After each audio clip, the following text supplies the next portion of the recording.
আমি এত কাঁচা ভিলেন না, আমার নাম আইম তাহিরি।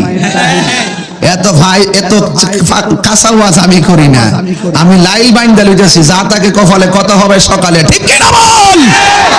পরিষ্কার কথা বলছি, দালালের জোরে কথা হবে না, দলিলের জোরেই কথা হবে, ঠিক কি না বলেন?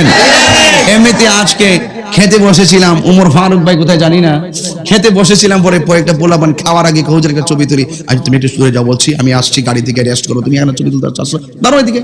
পরে খেয়েছি, পরে বললাম যে ছেলেটা কোথায়, ছবি তোলার জন্য আসছিল, আসো বাবা ছবিটা তুলে যাও। কি করতাম, কিচ্ছু করার নাই, মানুষের মনের দিকে তাকালে বাবা কঠিন হওয়া যায় না, মানুষ মানুষের জন্য, কথা বলেন ঠিক না গা?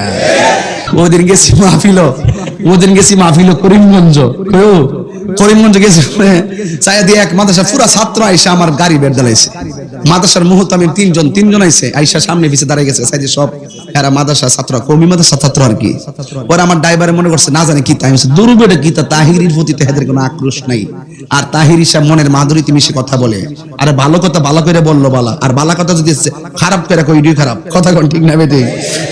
তো আমার সাথে এরা মুসাফা করছে, করার পরে বলতেছে হুজুর আমরা ভক্ত, এই সেন আমার ভক্ত। আমি বুঝলাম না কি লেগে ভক্ত, হয়তো কোনো একটা জিনিস ভালো লাগছে, কথা ঠিক না?